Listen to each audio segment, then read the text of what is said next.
Dito si Sister Noemi at yung asawa. Nagchika-chika sila. Chika-chika sila para sa ano. At least na-smile na si Sister Noemi.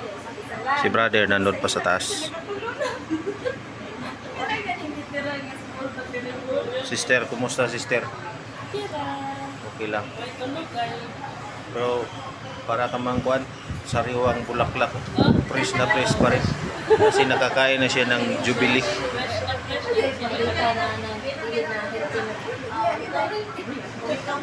Okay lang na sister. Panagsalak. So hintayin natin si brother Ilichi na magbaba siya. Nandun pa kasi sa taas.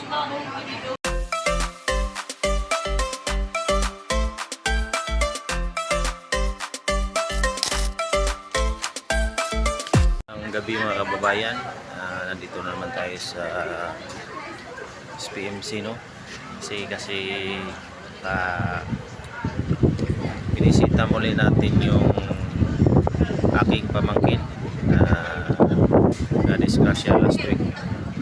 So mga kababayan, okay na po yung kanyang kalagayan at stable na po siya. Konting observasyon na lang. Kasi yung liver niya stable na po at saka yung kanyang kidney okay na, tapos may konting fracture lang sa kanyang hips. So sa ngayon kanina sana ilagay na sana siya sa ward, kaso po may ano po, naglagnat siya. Tapos pag lagnat siya, inobserbahan mo muna ng mga doktor at saka nililipat sana sa ward. So may mga kuan pa, mga observation pa yung doktor. So at least sa ngayon stable na po yung kanyang kalagayan. Naka-smile na siya at pagkulitan na sa mama at papa niya. At dito pa kami sa labas kasi yung mga visitor hindi pa po tinatanggap kasi sa public, stricto po yung public na ano po yung hospital. So nandun si brother sa taas, tapos si sister yung nagbaba kasi nagkain pa siya ng hapunan.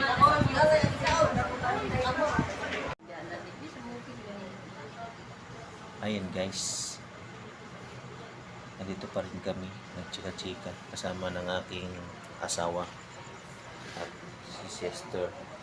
Sister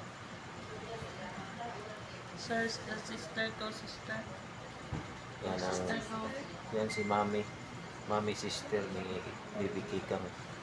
Si LJ parang nandun pa sa taas, hindi ata siguro makababa. Sinalubong lang kami kanina, nakita namin dyan sa entrance. So umakyat siya kasi nag-relate sa kanyang asawa. Pinakain namin yung asawa niya. Tabtika mo, picture ni Kuya eh. Gani, tingnan ko ano yung ba? Double pwede siya Picture yun. Ano yung cellphone na to, high-tech masyado yung cellphone natin. Cellphone to ng mga magandang lalaki. So mga kababayan, stable na po yung pamangkin ko. Nag-record niya sa yung cellphone na 8 years. Di na tapos istorya na. Nga, uy. Bitaw si mga brother, Dapat mga brothers and 10 years sisters. yung cellphone.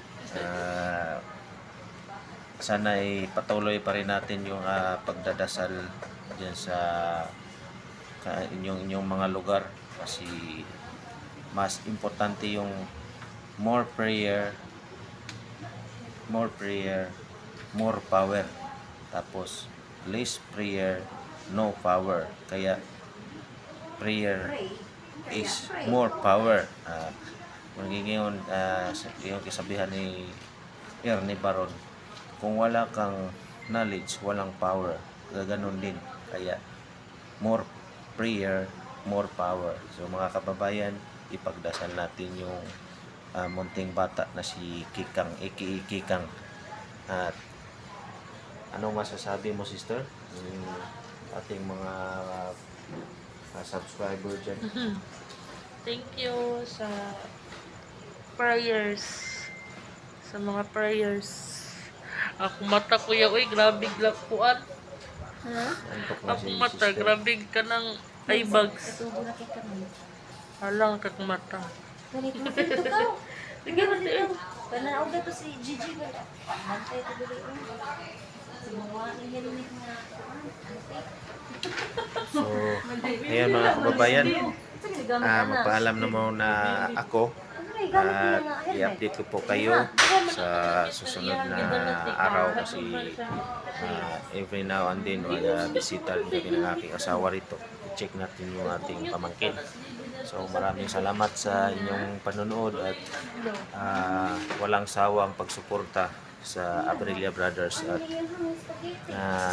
sa aking mga kapatid dyan, si Brother Ralph Abrilia Vlogs at si Mang Ili Abrilia. At thank you sa inyong pag-subscribe sa akin. Mayroon na akong subscriber na 2,000 plus. Thank you masyado mga brothers and sisters at mga kababayan. Hanggang sa muli po, hanggang sa muli at God bless po sa lahat. Magandang gabi at magandang araw.